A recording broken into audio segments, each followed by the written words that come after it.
Assalamualaikum warahmatullahi wabarakatuh.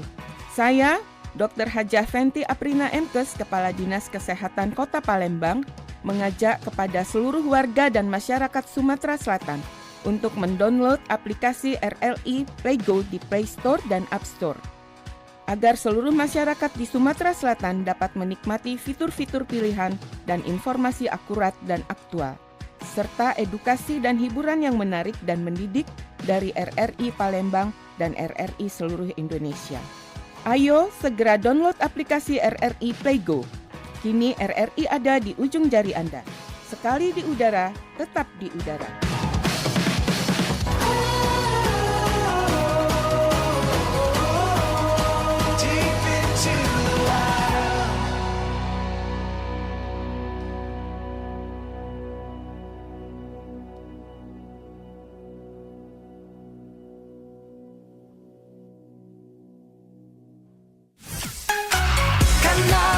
Informasi dan inspirasi Rusatu.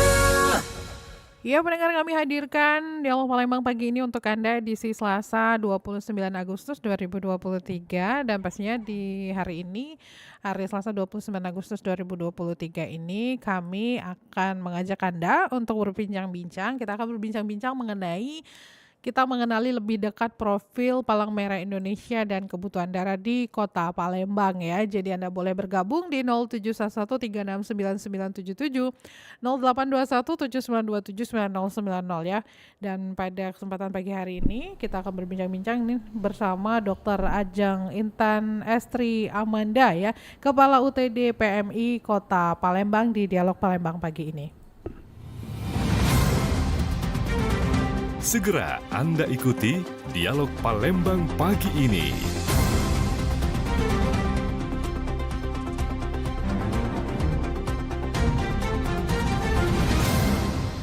Ya, pendengar, kita sudah bersama Dr. Ajeng Intan Estri Amanda, Kepala UTD PMI Kota Palembang. Selamat pagi, Dr. Ajeng. Selamat pagi, Mbak. Iya, Assalamualaikum warahmatullahi wabarakatuh. Waalaikumsalam warahmatullahi wabarakatuh. Gimana perjalanan ke sini? Lancar, alhamdulillah. Alhamdulillah, nggak macet. Nggak macet ya? Nggak macet. Itu yang ditakutkan ya, dokter ya. Iya. Kalau macet tuh udah nggak tahu lagi ini jam berapa sampai sini ya. Iya. Dokter menjadi Kepala UTD ngomong-ngomong udah lama? 1 tahun Oh, kurang lebih 1 Iya. tahun. Sebelumnya di mana, dokter? di PMI juga, tapi belum menjadi Kepala UTD Iya. ya. Oh, berarti berkecimpung di PMI itu udah berapa tahun?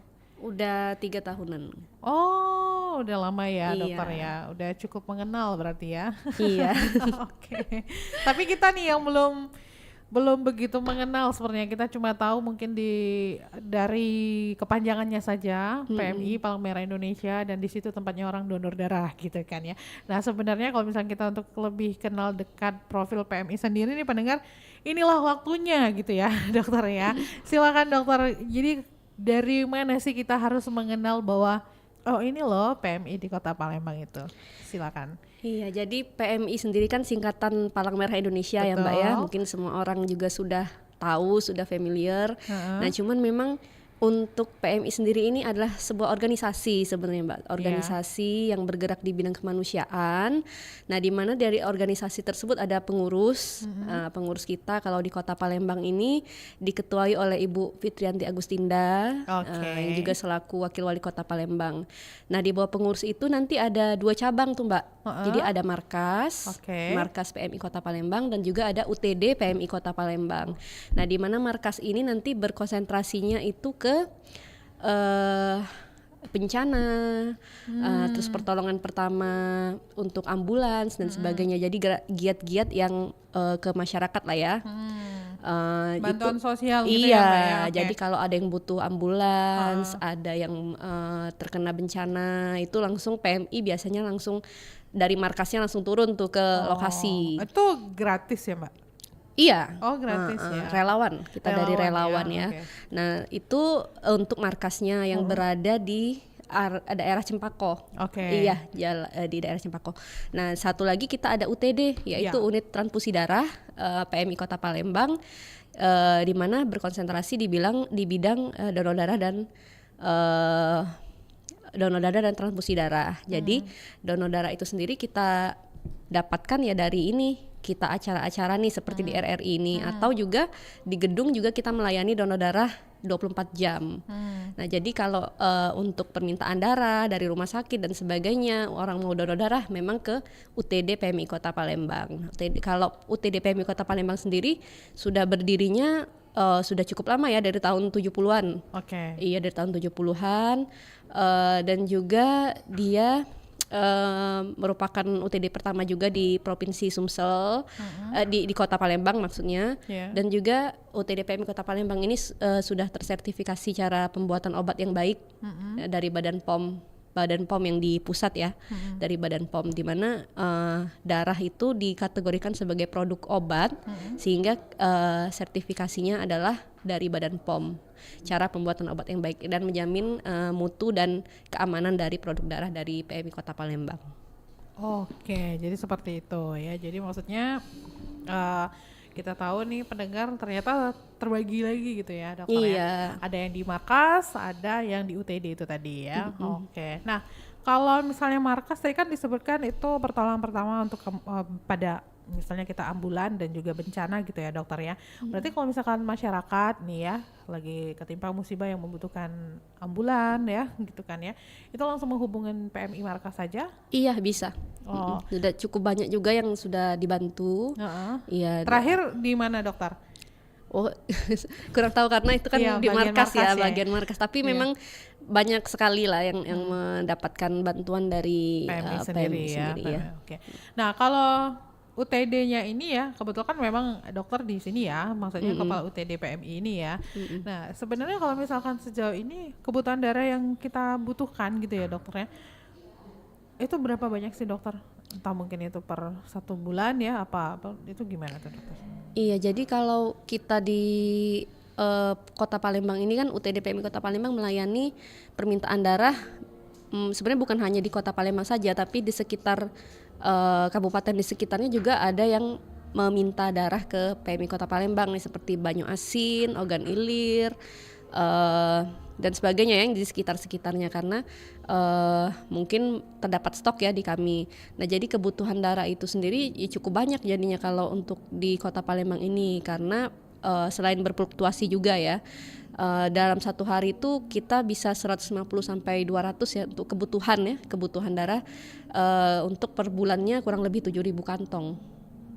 Iya. Oke, berarti per bulan itu kurang lebih 7.000 kantong. Iya. Oke. Karena memang semenjak setelah pandemi ini makin meningkat kebutuhan darah itu. Jadi semenjak pasca pandemi ini kebutuhan darah itu semakin meningkat. Oke, baiklah. Nah, untuk kebutuhan yang kita harus mencukupi 7.000 kantong ini ya, dokter ya, apa saja yang dilakukan PMI gitu? Iya, kalau kita secara aktif menggelar acara-acara donor jemput bola, Iya. jadi kan kalau memang di gedung, mungkin di kantor ya, itu mungkin ya orang mungkin sungkan atau bagaimana akses untuk mencapai ke gedung UTD PMI Kota Palembang. Jadi kami lebih mendekatkan lagi kan, seperti acara-acara ini bekerja sama bersinergi dengan BUMN, dengan TNI Polri, dengan instansi-instansi swasta, PT-PT, dan juga seperti RRI yang sudah mengadakan acara seperti pada hari ini. Itu kita menjaring donor-donor langsung ke instansi-instansi. Lalu juga kita ada program juga nih dari tahun kemarin itu PMI goes to ke kecamatan, dan kalau tahun ini kita goes to ke kelurahan. Jadi di 18 kecamatan kita adakan di situ. Lalu di tahun ini kita ke 108 kelurahan di Kota Palembang, itu semua kita datang. Ini sedang berjalan acaranya. Iya. Oke, gitu.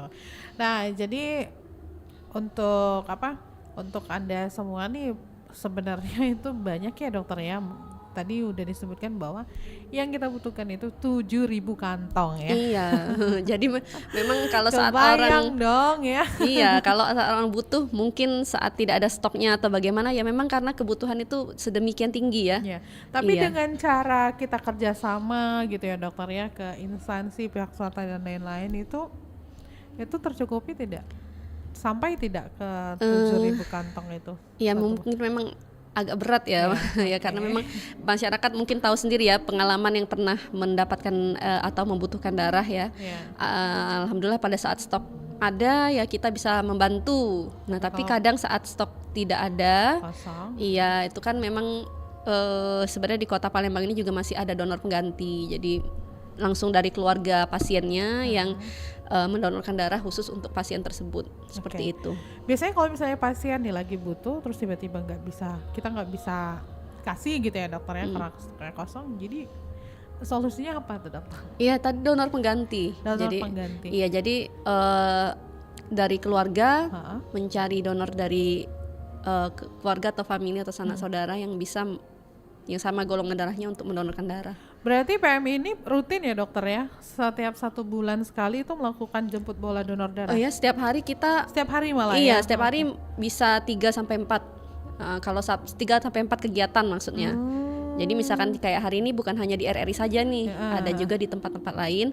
Nah terutama kalau Sabtu Minggu tuh bisa sampai 5 tempat. Iya sebenarnya sudah ya cukup banyak acara-acara yang dilakukan ya di ini karena setiap harinya tuh tidak pernah putus ya kegiatan-kegiatan donornya. Tapi memang mungkin karena tadi sedemikian tingginya kebutuhan itu kadang masih belum tercukupi. Tapi kalau untuk bulan ini alhamdulillah stok cukup aman. Iya. Oke. Oh bulan ini stok cukup aman ya. Iya. Oke, baiklah kalau begitu. Nah, jadi pendengar silakan saja kalau misalkan buat Anda yang masih bingung-bingung ya.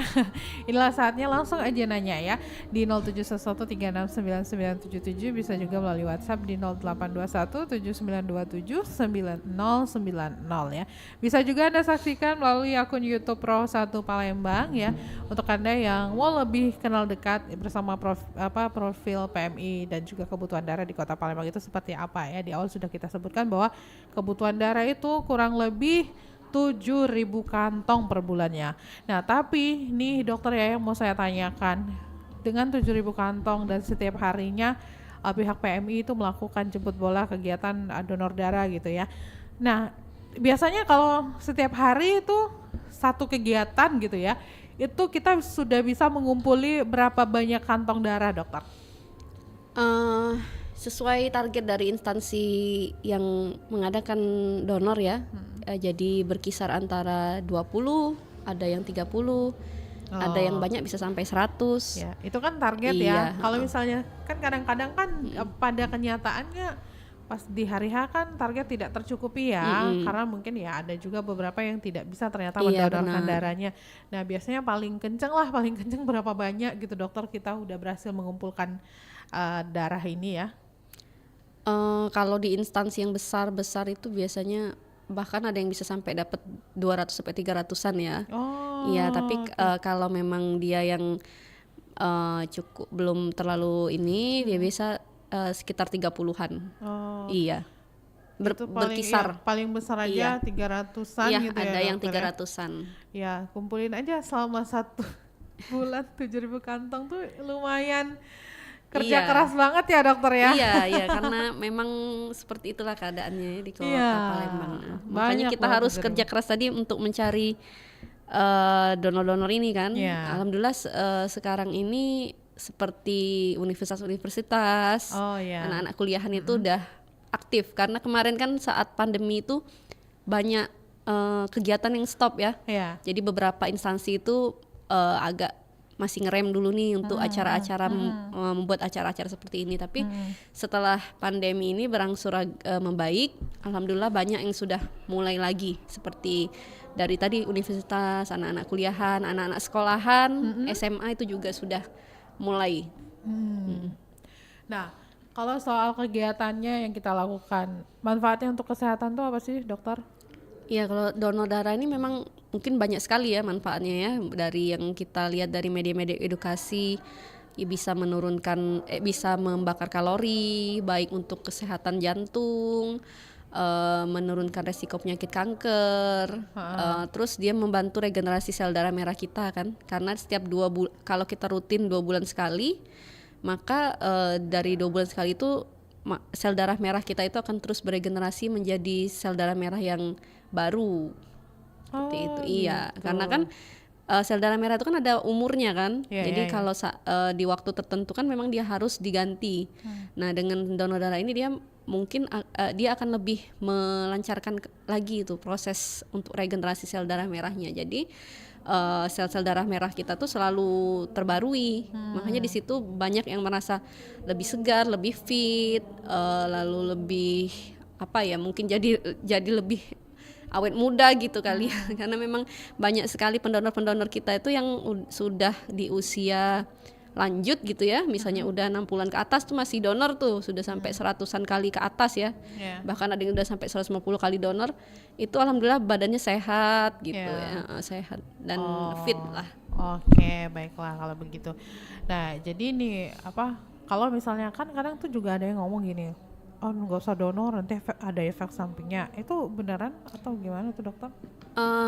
Pada beberapa kasus mungkin donor pertama ya, karena tubuh kan belum terbiasa. Tapi ini juga donor itu ada syarat-syaratnya dulu. Jadi sebelum kita donor kan ada, kita periksa dulu nih, kita screening istilahnya. Jadi untuk meminimalisir terjadinya efek-efek samping tadi.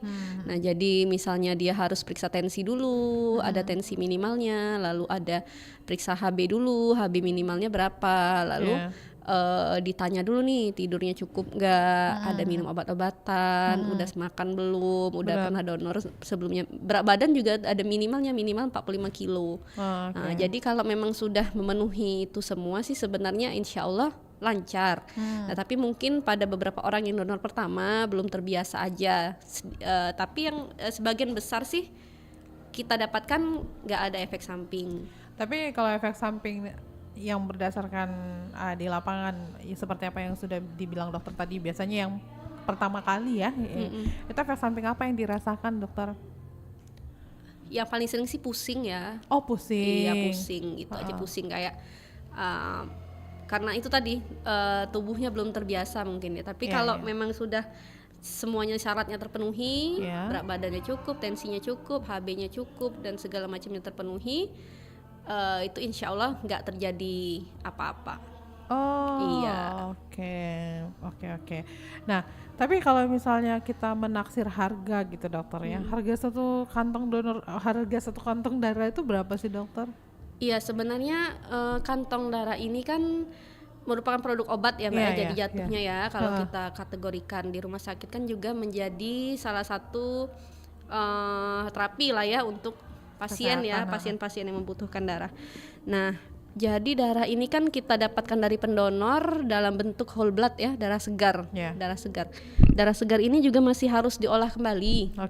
Jadi makanya kenapa ada juga yang misalkan kita ini kita lagi minta darah nih, bentar ya ibu, darahnya masih diproses, misalkan nanti mungkin di sekian jam lagi darah ready. Nah ya, karena memang darah itu sendiri dari darah segar itu mengalami proses yang cukup ya, bukan cukup panjang sih, sekitar 6 jam ya.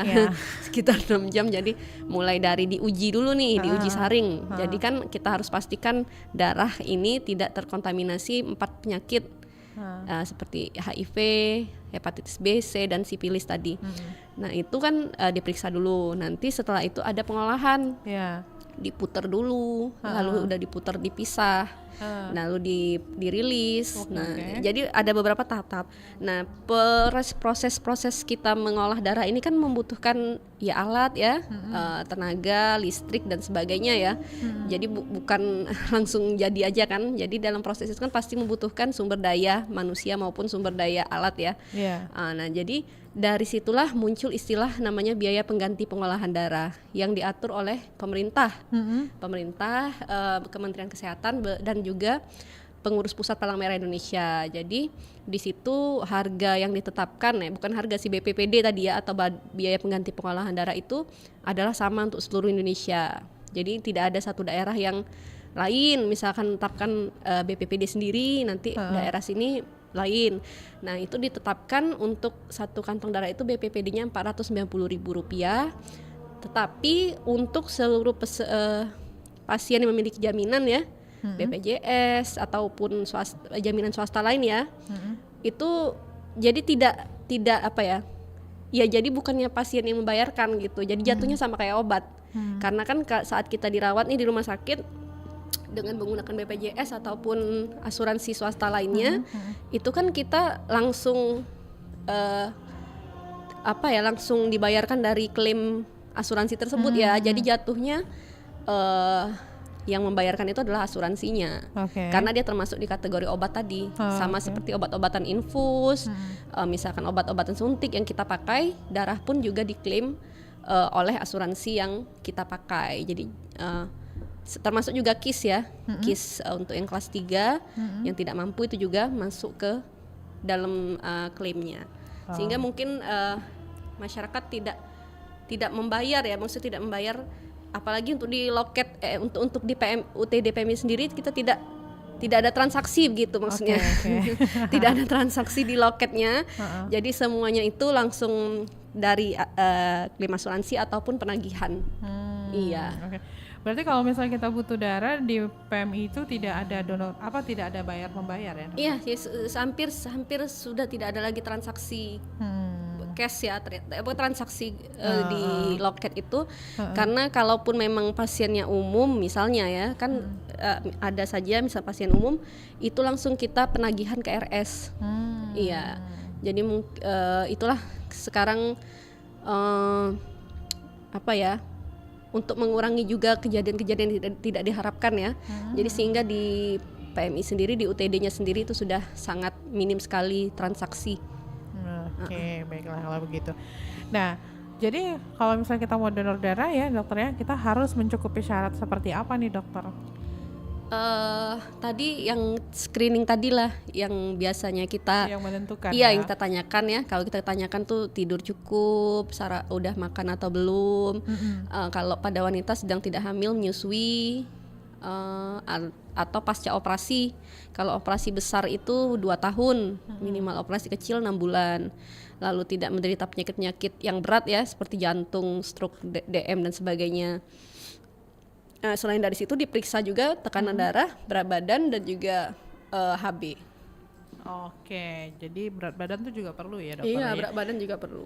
Tapi dalam satu kantong darah itu sebenarnya bisa membuat, maksudnya bukan membuat sih, lebih ke kayak berapa HB gitu ya, bisa menaikkan HB sampai berapa sih dokter? Iya, jadi kalau kita sudah pernah melakukan evaluasi terhadap produk kita, di mana dari satu kantong darah yang kurang lebih PRC 200 cc itu kita bisa naikkan kurang lebih 1 gram per desiliter HB.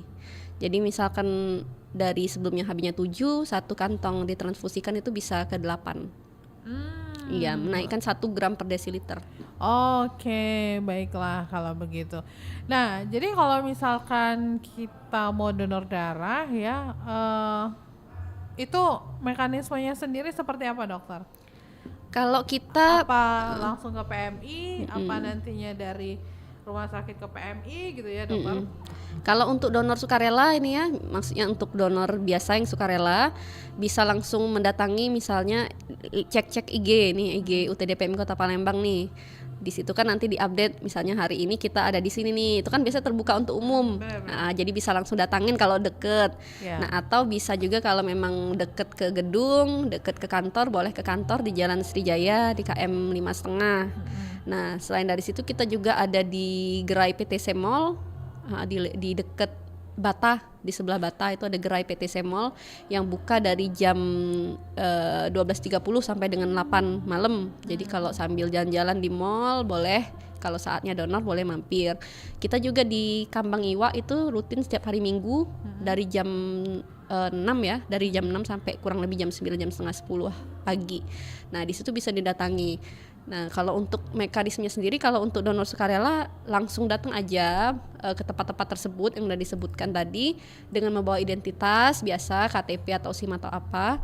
Nanti begitu datang mengisi formulir dulu. Sudah mengisi formulir, nanti diperiksa yang di screening tadi sama petugas screeningnya, ditanya-tanya tentang syarat-syarat donor, lalu diperiksa HB dan sebagainya. Bila dinyatakan boleh donor, layak donor, itu langsung mendonorkan darah. Nah, tapi kalau memang donor pengganti tadi seperti yang langsung mendonorkan untuk keluarganya yang sedang sakit, misalkan di rumah sakit, langsung mendonorkan untuk keluarga tersebut, itu membutuhkan surat dari rumah sakitnya. Jadi misalnya dia dirawat di RS mana tuh, dan saat ketersediaan stok sedang tidak ada, nanti dari rumah sakitnya memberikan surat permohonan untuk donor pengganti itu tadi, surat permohonan untuk transfusi tadi kepada si keluarga tadi. Nah, jadi datang dengan membawa surat. Itu bedanya kalau donor sukarela tidak perlu membawa surat-surat ya, karena langsung datang aja kan. Nah, tapi memang donor sukarela ini darah bisa kita berikan kepada siapa saja. Nah, kalau donor pengganti langsung menuju ke pasien yang dimaksud dengan membawa surat dari rumah sakit. Oke. Nah, ini ada pertanyaan ya dokter ya di 0821 7927 9090 dari 0812 78 sekian. Dokter, kenapa sih kalau misalkan orang butuh darah itu selalu kayak dibilang nggak ada atau kosong ya? Terus kalau misalkan barter itu dengan darah baru, petugas langsung kasih stok yang sudah ada walau kadang-kadang golongannya sama gitu. Oh iya, jadi tentang masalah stok tadi, yang tadi ya mungkin berfluktuasi tadi ya, berfluktuasi. Nah, saat mungkin dibilang tidak ada itu kadang karena seperti ini keadaannya Mbak. Kita tuh kadang satu pasien itu tidak hanya membutuhkan satu kantong. Iya, jadi misalnya satu pasien itu bisa butuh sampai 4 kantong, 3 sampai 4 kantong. Nah, jadi kan maksudnya itu adalah kita ingin membagi rata gitu, maksudnya bantuan darah ini. Jadi misalnya stoknya itu ada berapa gitu kan. Jadi saat satu pasien itu sudah kita dia butuh 4, ya kita bantu 1 misalnya atau 2. Nanti kan yang lain biar juga kebagian gitu, sama-sama kebagian dapat stok. Nah, mungkin dari 4 tadi yang udah terpenuhi dari stok 2 atau 1 tadi, jadi sisanya dia mencari dari donor keluarga ya, karena tadi kita bagi-bagi itu maksud kita. Berarti kalau misalnya ada yang membutuhkan darah satu pasien itu 4 kantong ya. Iya. Berarti pada saat itu juga nggak bisa ya, maksimalnya berapa kantong gitu? Iya, itu karena tergantung juga dari rumah sakitnya, karena rumah sakit sendiri ada yang punya bank darah, ada yang tidak punya bank darah. Nah, bank darah ini kan fungsinya dia punya lemari penyimpanan ya, lemari pendingin penyimpanan yang layak untuk darah, karena beda memang dengan lemari pendingin biasa. Nah, untuk rumah sakit yang tidak memiliki bank darah inilah, yang tidak ada alat penyimpanan, dia nggak bisa langsung ngambil langsung 4 gitu. Jadi karena dia nggak tahu mau simpan di mana kan. Nah, ini juga terhubung juga dengan pasien ini sebenarnya tidak semua pasien yang langsung misalnya butuh 4 kantong dan satu hari itu langsung 4 kantong ditransfusikan, karena kan dari dokter pelayan klinisnya juga kan memiliki kriteria ya, karena rata-rata memang kalau langsung dalam sehari masuk 4 atau 3 itu ya bisa beban jantung kan, bisa beban ke jantung. Rata-rata pasien itu kalaupun memang membutuhkan 3 kantong ataupun berapa kantong itu satu hari 1 kantong. Nah, di jarak. Karena kan kalau langsung masuk itu biasanya dia langsung kaget ya badannya ya, karena langsung kerja jantung langsung meningkat dan sebagainya. Nah, ada beberapa kasus-kasus yang memang membutuhkan cepat, maksudnya dalam sehari bisa langsung transfusi masif ya namanya ya, lebih dari 1 kantong dalam 1 hari, seperti pendarahan akut. Jadi misalnya ibu-ibu yang melahirkan yang langsung kehilangan darah dalam waktu cepat, atau pasien-pasien kecelakaan yang kehilangan darah dalam waktu cepat. Nah, itu memang ada kasus-kasus yang situ seperti itu. Tapi untuk pasien-pasien penyakit kronis itu tadi ya sebenarnya memang rata-rata tidak langsung ditransfusikan dalam sehari. Makanya memang ada beberapa ya mungkin namanya kita orang awam ya, ataupun pasien, keluarga pasien yang sama-sama ingin keluarga cepat sehat, mungkin langsung panik seperti itu ya, saat membutuhkan 4 itu langsung pokoknya langsungnya 4 harus ada di saat itu gitu maksudnya. Kalau nggak dikasih viral. Iya, jadi maksudnya misalkan memang keadaan-keadaan yang non sito, ya dia bisa misalnya 1 dulu nih hari ini, nanti dibantukan ditransfusikan, nanti kan dia juga membutuhkan waktu kan tubuhnya untuk ini, karena biasanya rata-rata sih yang membutuhkan transfusi masif itu cukup jarang lah, maksudnya kasus-kasus tertentu.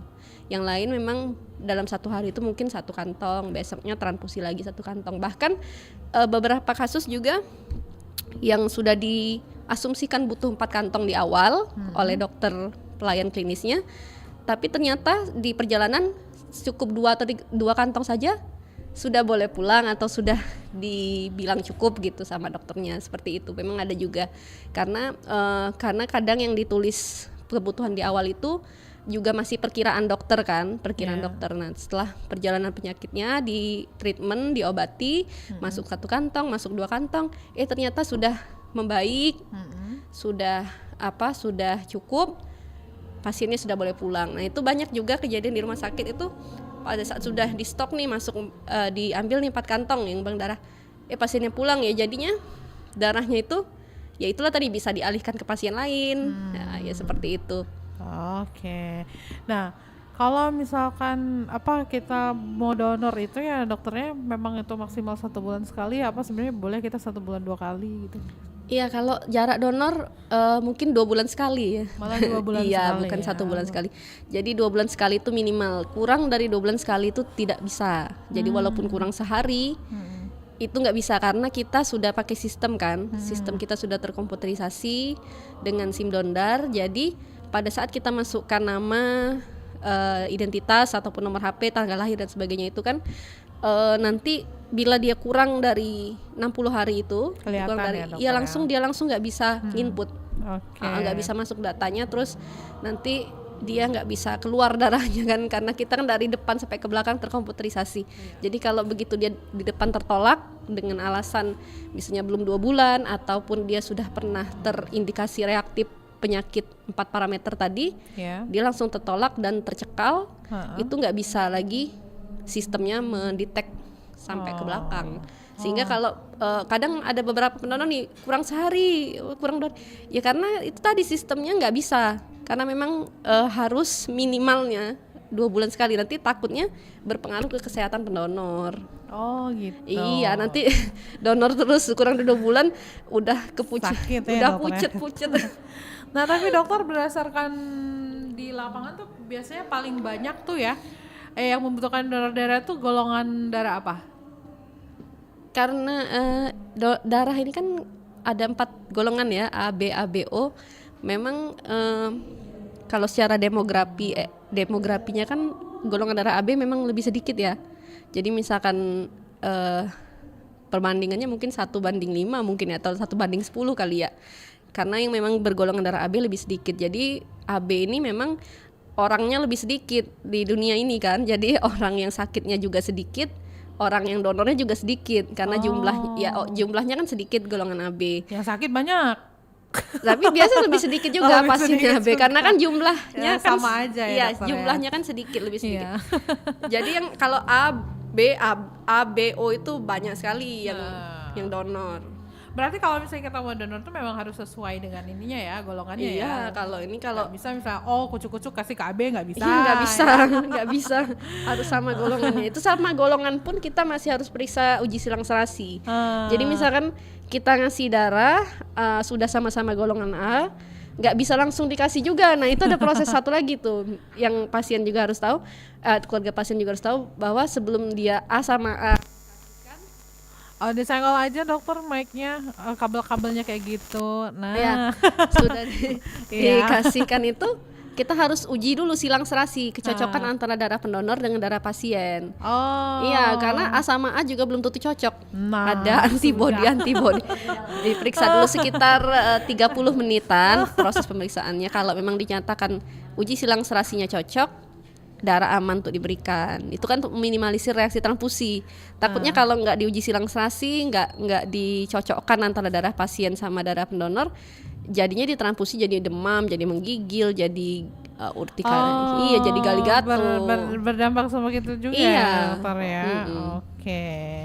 Nah, kan B itu ada B plus nggak sih?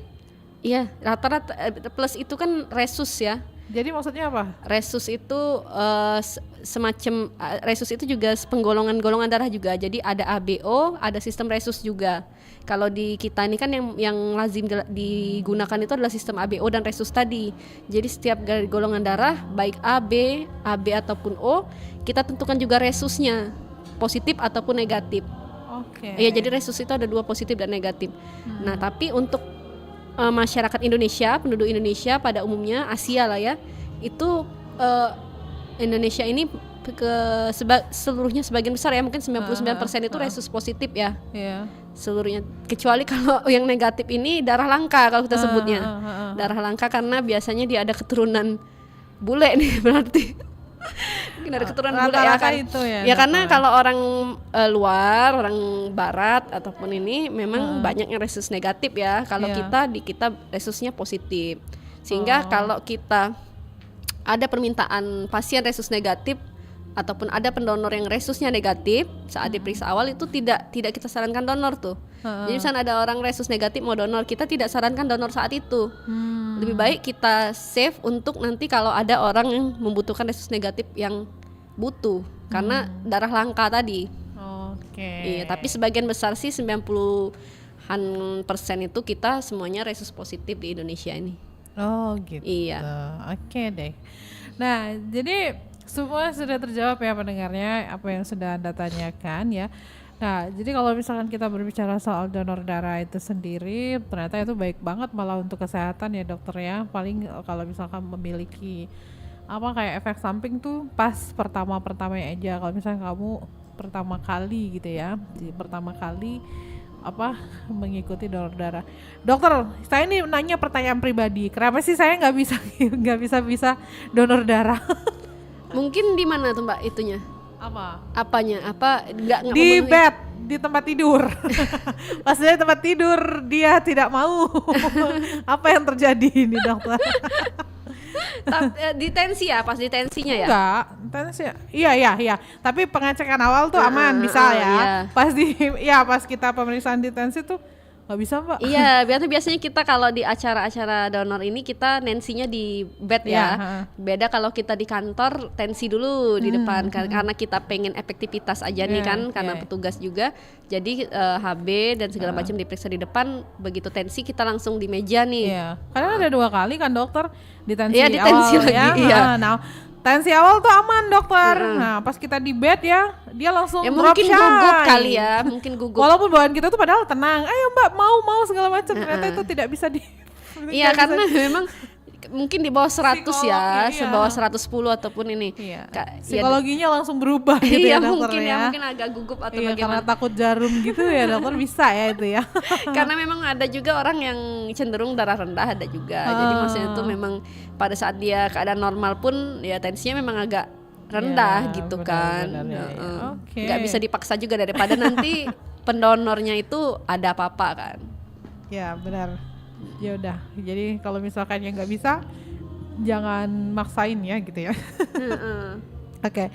Nah, kalau misalkan Anda semua nih mungkin pernah ada pengalaman yang gimana-gimana, silakan nih pendengar ya di 0711369977, 08217927 9090 ya. Oke, nah tadi juga sempat di-spill bahwa PMI sendiri dia malah ke kecamatan-kecamatan ya dokter saat ini ya udah mulai jemput bola seperti itu ya. Saking banyaknya persediaan darah yang dibutuhkan gitu kan ya. Nah, kalau soal menyimpan darah itu ya, stok darah itu biasanya berapa lama sih dokter waktunya? Kalau untuk darah merah atau PRC, packed red cell itu bisa Ada yang darah biru nggak dok? nama produknya. Iya. Iya gimana dokter? Kalau yang itu biasanya 30 hari ya, Oh, 30 masa hari. expirednya. Iya. Oh. 30 hari. Jadi bisa dari tanggal pengambilan ya. Bisa tanggal pengambilannya hari ini. 30 hari kemudian bisa disimpan tapi dengan suhu yang layak ya.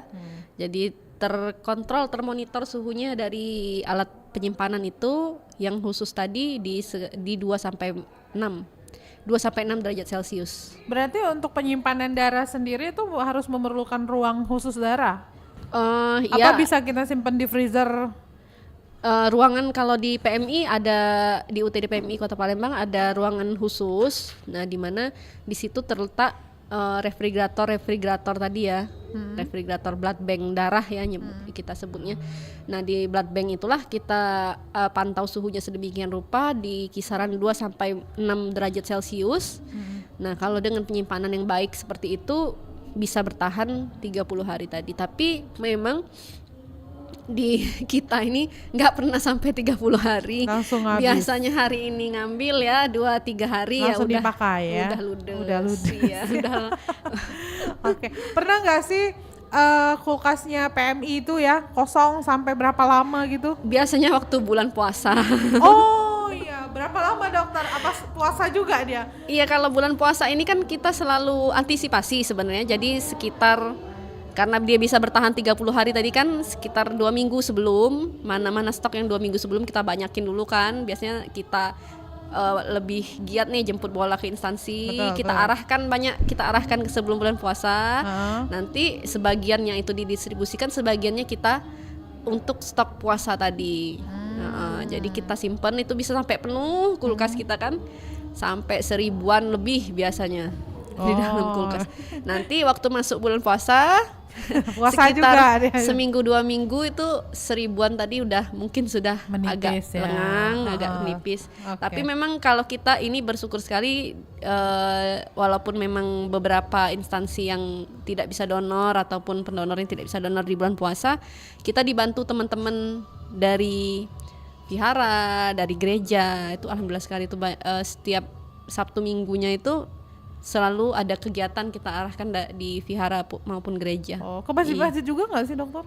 Ke masjid juga ada, seperti gitu, Ikatan Remaja Masjid Agung kemarin. Terus kita juga ada di ini ya, Jumat Berbagi. Itu biasanya kita ikut di masjid-masjid juga, di majelis-majelis setiap hari Jumat. Berarti kalau misalnya kita mau kerja sama gitu, kita tinggal hubungin aja. Iya, hubungin aja ke humas, melalui bisa ke IG juga, DM IG, atau ke humas PMI Kota Palembang. Itu kan siapa tahu nih lingkungan RT saya lagi gotong royong gitu kan dokter ya. RT juga banyak Mbak. Jadi RT itu ada yang datengin tuh dokter. Ngadain juga di RT itu kalau dia sambil ada acara apa gitu, arisan dan sebagainya juga boleh ya. Kita nggak ada minimal juga sih sebenarnya, kalau memang ada 10 orang aja gitu yang mau donor ya kita datang gitu maksudnya. Oke, jadi nggak ada minimal ya. Iya, maksudnya kalau 10 bisa juga. Berarti kita tinggal menyiapkan tempat sama orang aja ya. Iya, jadi paling kita menyesuaikan petugas aja. Kalau 10 kan berarti bawa petugas sekian. Kalau gitu. 20 bawa petugas sekian, kalau 30 bawa petugas sekian, bawa peralatan sekian seperti itu. Oke. Nah, dokter ini ada pertanyaan. Jenis golongan darah, ada golongan darah A dan A+ dan golongan. Oke, perbedaannya gimana tuh? Iya, kenapa harus A, kenapa harus B gitu mungkin ya. Jadi bedanya di antigen dan antibodi dalam tubuhnya ya. Jadi dari sel darah itu sendiri kan ada komponen padat, ada cairnya. Padatnya itu ialah sel darah merah, sel darah putih, lalu trombosit. Nah, untuk yang bagian cairnya kan plasma, airnya yang warna kuning itu kalau kita diamin lama-lama kan nanti dia berpisah tuh. Darah itu kalau kita ambil darah terus kita diamin lama-lama, atasnya itu kuning cairannya, bawahnya itu padatannya. Nah, jadi perbedaannya itu ada di antigen dari si sel darah merahnya tadi. Kalau golongan darah A ya dia memiliki antigen A, dia punya B, ada antigen B. Jadi itu yang menentukan. Nanti kan kalau kita periksa pakai yang antisera itu, nanti kan diberikan antinya tuh, Kalau dia menggumpal ya berarti dia bereaksi terhadap antigen itu, makanya ditentukan golongan darah A. Nah, itulah tadi yang menentukan ya untuk ABO-nya. Jadi dari antigen kita macam-macam beda-beda. Maksudnya kalau memang kita yang B berarti kita ada antigen B. Benar nggak sih kalau misalkan kamu golongan darah O tuh berarti paling kuat gitu? Kayak nggak ada, karena ya. Mitos memang gitu kemarin ya, dokter, itu ya? sempat yang waktu COVID juga ya, golongan darah ini nggak ini. Tapi memang sebatas mungkin sebatas epidemiologinya, maksudnya itu kalau kita data gitu ya, ternyata memang banyakan yang ini gitu kan. Tapi kan sebenarnya kalau secara ilmiahnya sebelum dia dibuktikan secara penelitian yang berjenjang lah gitu ya, tidak bisa dibilang sebagai fakta ilmiah. Tapi memang mungkin kalau kita lihat secara kasat mata mungkin ya, pengalaman sehari-hari kayaknya yang ini. Nah, itu kan hanya sebatas pengalaman dan testimoni ibaratnya. Tapi kalau untuk secara ilmiahnya sih belum ada rilis ya, belum ada rilis misalkan golongan darah ini lebih apa. Kamu golongan darah kamu kotor gitu ya, karena ini nggak ada ya dokter ya.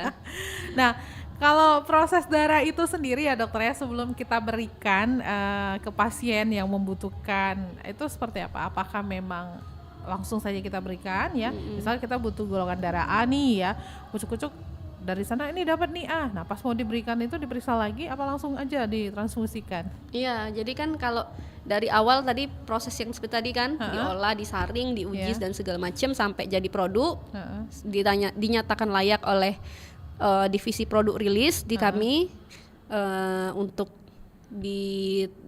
menjadi produk layak. Nah, disimpan. Nah, nanti kalau saat ada yang membutuhkan seperti tadi harus diperiksa uji silang serasi.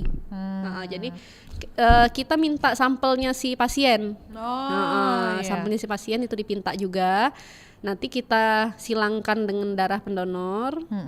Disilangkan dengan ada ininya juga kan, regen-regennya segala macam. Nanti dilihat hasilnya, kalau dia cocok berarti darah bisa diberikan, kalau dia tidak cocok tidak bisa diberikan. Karena itu tadi kalau tidak cocok berarti ada antibodi antara pasien ataupun pendonor itu yang nggak matching. Oh gitu. Yang menyebabkan kalau dia nggak matching terjadi gumpal dan segala macam kan. Biasanya ya apanya tuh gejalanya tuh ya demam, menggigil, gatal-gatal, urtikaria tadi, galigato. Kalau yang parahnya bisa sampai sesak. Oh bisa sampai sesak Iya. ya, separah itu ya dokternya ternyata ya. Jadi nggak basing-basing ya pendengar. Iya, karena memang kalau misalkan rumah sakit yang sudah ada bank darah, uji silang serasi dilaksanakan di bank darah. Jadi nanti di rumah sakitnya yang meriksa, karena mereka sudah bisa. Tapi kalau dia belum punya bank darah, periksanya di PMI. Iya, jadi mungkin saat darah mau keluar tuh harus menunggu lagi sekitar ya 30-an menit lah ya untuk uji silang serasi tadi setelah memberikan sampel pasien. Nanti kan diperiksa lagi, dinyatakan layak. Ya, tapi memang beberapa kasus banyak ada juga yang entah pasien yang memiliki antibodi yang unik dan sebagainya, banyak sekali darah itu yang tidak cocok. Jadi sudah kita coba nih, satu kantong nggak cocok, kantong kedua nggak cocok, kantong ketiga nggak cocok, itu ada juga. Nah, orang-orang tersebut biasanya memiliki antibodi yang unik ya dalam tubuhnya, dan biasanya diatasi dengan donor dari keluarga dekat. Iya, baiklah. Dia bisa hanya menerima donor yang dari keluarga dekat. Baiklah kalau begitu. Baik dokter, nampaknya sudah jelas semua perbincangan kita ya, sudah kita bahas, sudah kita kupas tuntas secara detail ya. Kita harus akhiri perbincangan kita. Tapi sebelum diakhiri, ini apa yang mau disampaikan kembali dokter kepada pendengar kita terkait apa yang sudah kita bicarakan ini? Ya, jadi kepada seluruh pendengar RRI di Kota Palembang ini, kami dari UTD PMI Kota Palembang mengajak teman-teman semua untuk donor darah, karena selain menyehatkan bagi badan, bagi pendonor itu juga sangat bermanfaat bagi pasien yang membutuhkan di rumah sakit. Dan kebutuhan darah di Kota Palembang ini ya sangat tinggi sekali, tadi seperti yang sudah disebutkan. Jadi kami memohon bantuan dan kerjasamanya untuk sama-sama kita memenuhi stok darah di Kota Palembang ini. Dan juga UTD PMI Kota Palembang ini jangan ragu untuk donor di kami, karena UTD PMI Kota Palembang ini adalah satu-satunya UTD di Sumatera Selatan yang telah tersertifikasi cara pembuatan obat yang baik dari Badan POM, di mana ini suatu hadiah kami untuk masyarakat Kota Palembang, karena dari sekitar 300-an UTD di seluruh Indonesia ini hanya baru ada 18 UTD yang tersertifikasi CPOB termasuk Kota Palembang, di mana dengan sertifikasi ini kami menjamin keamanan dan mutu produk darah. Jadi untuk pendonornya aman, untuk pasiennya pun juga aman, dan juga untuk uji saringnya, dari uji saring penyakitnya itu sudah sangat canggih sekali. Jadi jangan khawatir mendapatkan darah yang terkontaminasi penyakit-penyakit HIV dan sebagainya, hepatitis B, sifilis. Itu dengan sertifikasi ini kami berharap dapat menyediakan darah yang aman dari segala macam penyakit dan dapat membantu pasien untuk lebih cepat sembuh. Baiklah kalau begitu. Terima kasih banyak Dokter Ajeng sudah bersama RRI Pro 1 Palembang pagi hari ini dokter ya. Insya Allah kita akan berbincang-bincang kembali di lain kesempatan dengan pembahasan yang berbeda mungkin ya. Iya. Baik, terima kasih dokter. Selamat pagi, selamat melanjutkan aktivitas. Ya, selamat pagi Mbak. Assalamualaikum warahmatullahi wabarakatuh. Waalaikumsalam warahmatullahi wabarakatuh. Ya pendengar, kita sudah berbincang-bincang ya bersama narasumber kita di pagi hari ini ya. Untuk di pagi hari ini di Dialog Palembang Pagi, tadi kita sudah berbincang-bincang bersama Kepala UTD PMI Kota Palembang, Dr. Ajeng Intan Estri Amanda. Kita sudah mengenal lebih dekat bagaimana PMI dan juga kebutuhan darah yang ada di Kota Palembang. Terima kasih juga Anda yang sudah bergabung bersama kami di 0711 3699977, 0821 7927 9090. Demikian Dialog Palembang pagi ini. Selanjutnya kami masih akan terus menemani Anda sampai dengan pukul 11 waktu Indonesia Barat.